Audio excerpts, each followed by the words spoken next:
just who are the most valuable players on the Green Bay Packers for the 2022 season.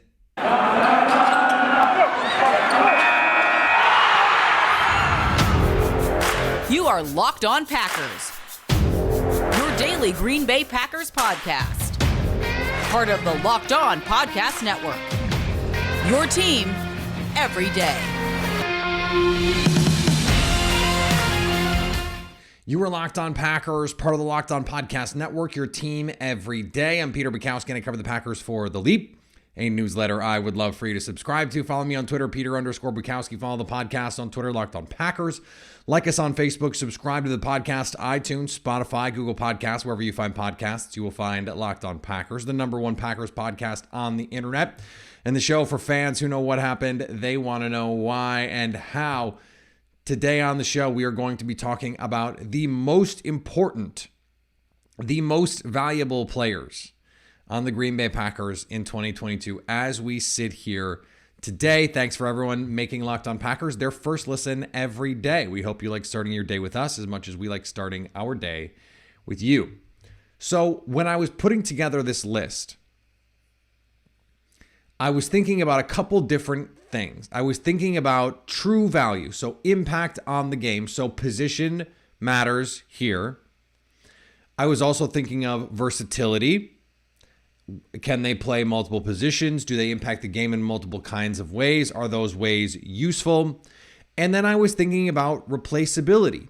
I was thinking about upside. I was thinking about top-end value in addition to the other pieces here. As I was trying to think of the names that I wanted to put on this list, I picked 5 names.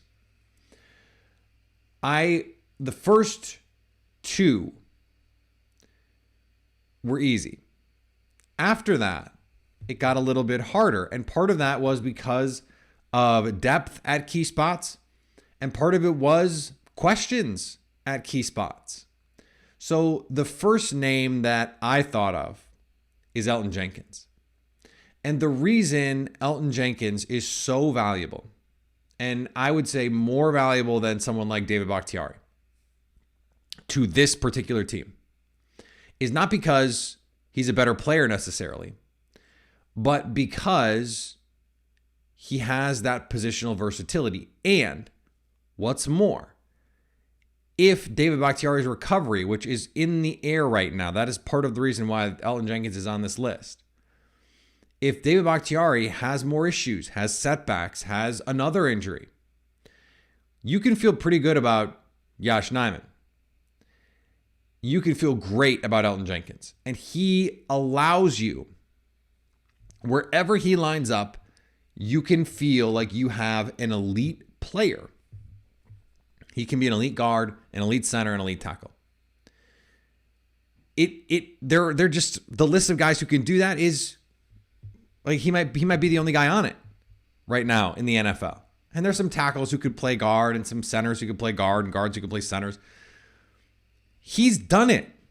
This is not hypothetical. We've seen him do it.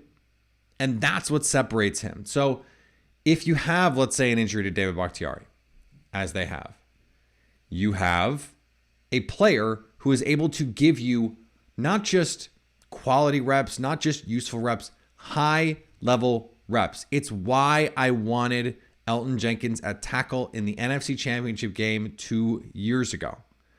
Don't put Rick Wagner out there. Put Elgton Jenkins at that left tackle. Leave Billy Turner at right tackle, and you would be in much better shape. I believed that at the time. I still believe that. And unfortunately, they made the mistake again this past season with the way that they went about handling the 49ers game. The other name that to me was obvious is Kenny Clark. And it's not because there isn't depth. He finally has some help. You add Jerron Reed, you add Devontae Wyatt in addition to Dean Lowry and TJ Slayton. You have a nice rotation there now. It's that his skill set is so special and so unique. His ability to, he is the best pass rushing nose tackle in the league. That in and of itself is not incredibly valuable, though, although interior pressure is extremely valuable. It's that his ability to play a gap and a half, his ability to eat double teams, his ability to affect the run and pass game. There's no one else on this roster who can do that. If they lose Kenny Clark, it's a huge part of what you're able to do defensively, because Devonte Wyatt, maybe he can do some of that stuff eventually. You hope he can. Jarran Reed, maybe he can do some of that stuff. TJ Slayton, maybe he can do some of that stuff. Wyatt is going to be a disruptive, attacking, penetrating pass rusher. Jarran Reed, he can give you that pass rush and crank it up. Neither of them are stout point of attack run defenders the way that Kenny Clark is. Slayton is the other way around. He is stout point of attack. I will eat these blocks, but I'm not going to go rush the passer for you. Having someone like Clark unlocks Rashan Gary, who we're going to talk about later, Preston Smith, Devondre Campbell in behind, and that's another part of this. I have Devondre Campbell. He's an extremely valuable player to this defense. His play level is extremely high. I don't think Quay Walker can do the things yet that Devondre Campbell can. I also think it's a position that I just don't value that highly. And maybe we'll see this year reasons for me to change my mind on that. I'm waiting to see it. I'm waiting to see it. And so, longtime listeners of the show, they know where I am on this. They know how I feel about this position. And I don't think it was Mike Patton. I don't think it was Dom Capers. I just think it's the way the league is. But I also think there are about 4 or 5 off-ball linebackers who truly matter. The Packers have one of them. That's very good. That's not enough. So I think you can be a good defense without one. The Packers had a good defense at the end of last year or 2 seasons ago, and they didn't have one. So you can do it when you have a secondary like Green Bay does. That's the reason. And so let me justify for a second. You know how much I value coverage. Corner is an extremely valuable position. Jair Alexander, not on the list. Russell Douglas, not on the list. Eric Stokes, not on the list. Well, why aren't they on the list? They're really good. It makes this secondary special. It makes them elite in the NFL. It makes them potentially number 1.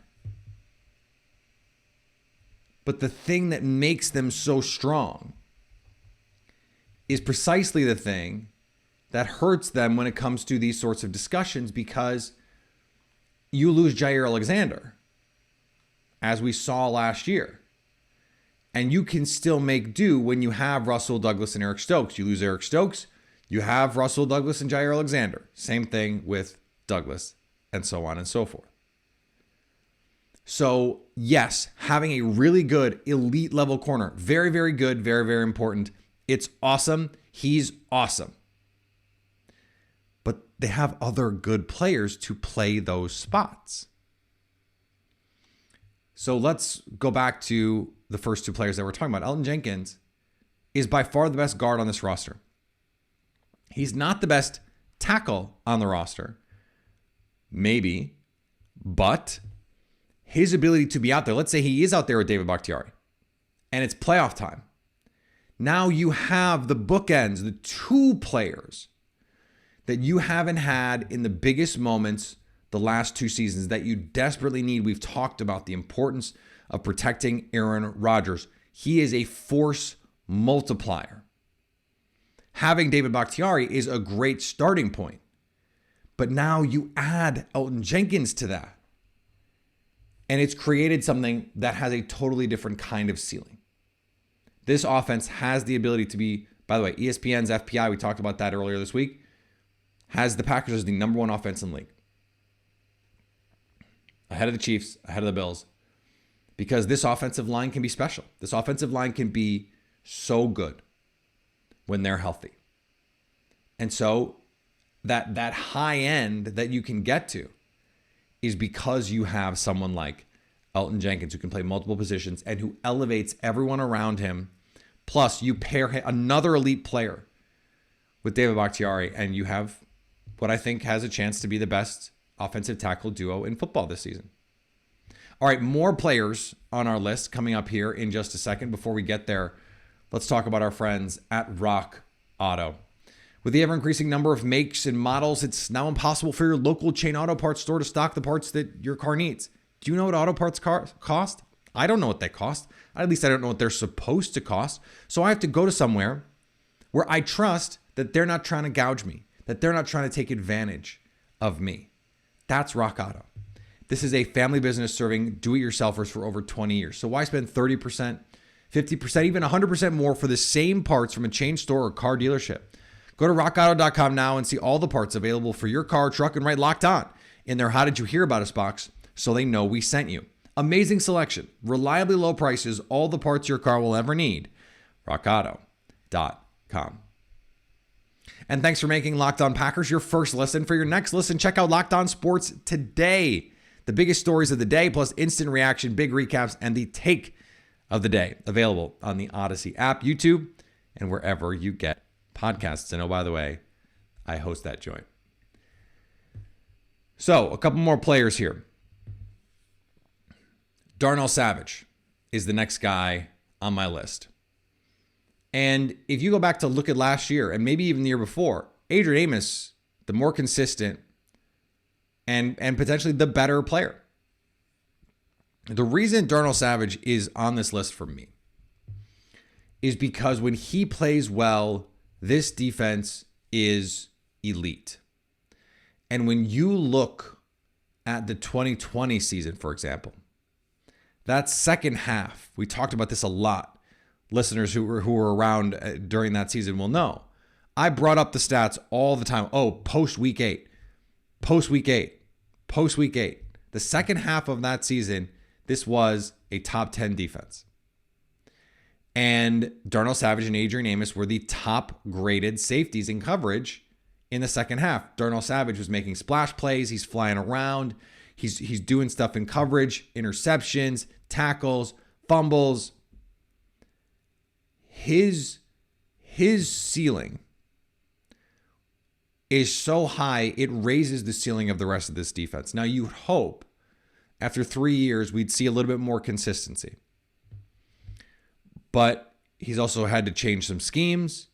Now he's in year 2 with Joe Barry. They have a better understanding of what he's good at. You hope that they're going to put him in some better positions this year to succeed and that he can make the most of them. He had some positions that he had that he could have been impactful last year. The Jamar Chase throw against Cincinnati comes to mind. And just couldn't make a play on the ball. There were a couple overthrows where he had a chance to make a play on the ball, wasn't able to get there. There was 3 interceptions against the Vikings that he should have had that he didn't have for various reasons. Now, one of them was taken away on a penalty. But the others were just complete the catch. If he completes the catch, the Packers win in all likelihood. At least that last one. So his ability to make plays, to roam around, is what makes this defense truly scary. You have the great up front guys, Clark, Campbell, Gary, Preston, and now a deep defensive front.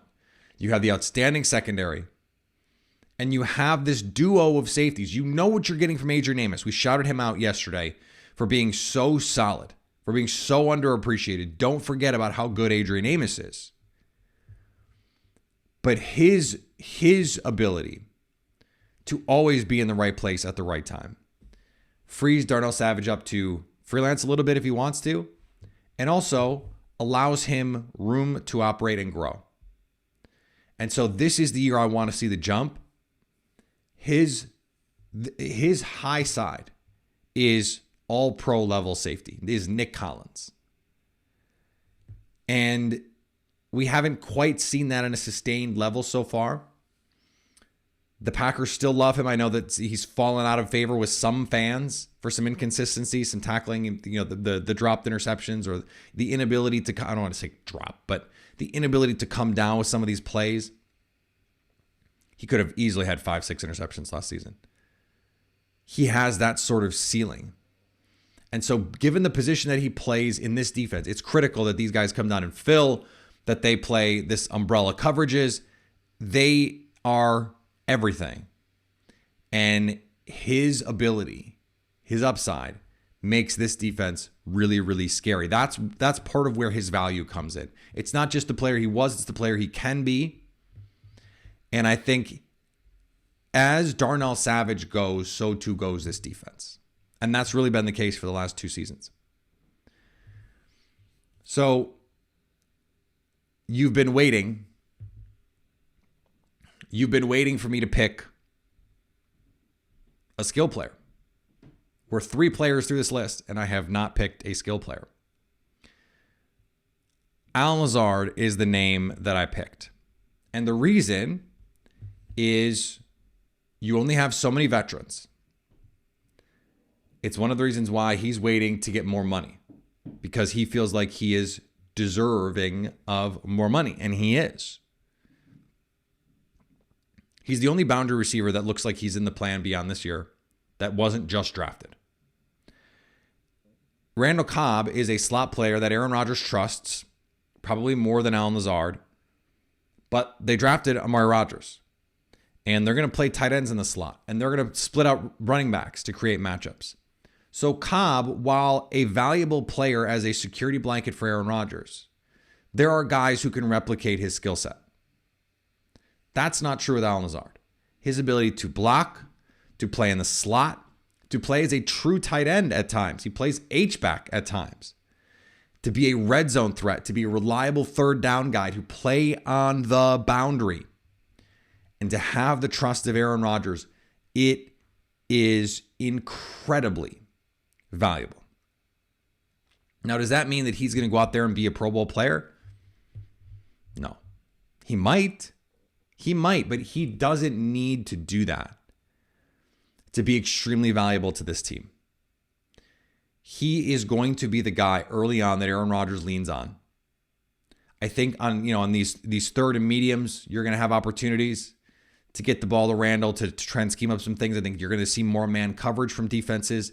That's going to allow you to be more creative and scheme guys open with crossing routes, rub routes, all the mesh concepts that Matt LaFleur loves to throw at defenses. But there are also going to be times when you need to take a shot, when you need to throw that transition go on 1st and 10 to get aggressive, or it's 3rd and 10 and you need someone to run a slot fade, or you need that money play. I think the guy that, at least early on again, that Aaron Rodgers is going to be looking to is 1-3. That's the guy. Because he can box guys out. Just throw it in his area and he can go make a play. It's the step I want to see him take this season. And if he does take a little bit of a step, the advanced metrics, Football Outsiders numbers have loved him his whole career. Go back to 2019.